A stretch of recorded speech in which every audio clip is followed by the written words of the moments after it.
I'll tell you a story. In 2005, 2006, Monsanto, which was a seed company that doesn't exist anymore, launched in India cotton seed for cotton farmers that basically had a trait in it that would prevent worms from eating the cotton. And so Indian farmers were paying 450 rupees an acre for cotton seed before.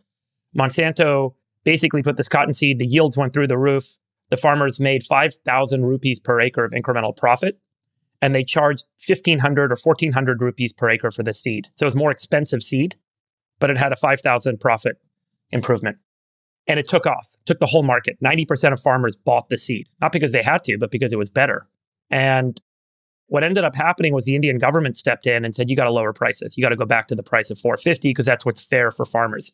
And the farmers were like, we're doing great. We don't need to have this kind of price control. But the government put price control in and ultimately sued the company, went to court, and stole their IP, and they left the country. And this was a company that had invested, well over $1 billion in developing and launching this product. The same is true, by the way, in pharmaceutical companies, in software companies, in hardware companies. If you want to go do business in China today, you have to set up a 51% JV where some local company owns 51% of your equity and your IP.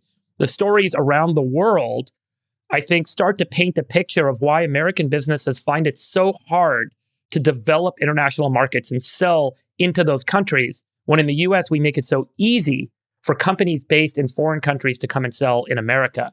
And that's a big part of where the trade imbalances arise from.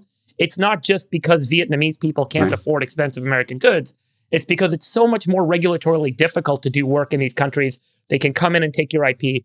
And so I think that this is like a really important part of the trade discussions and negotiations that a lot of people miss, that American businesses will see massive revenue growth and massive market adoption if we can get regulatory parity in some of these key trade deals.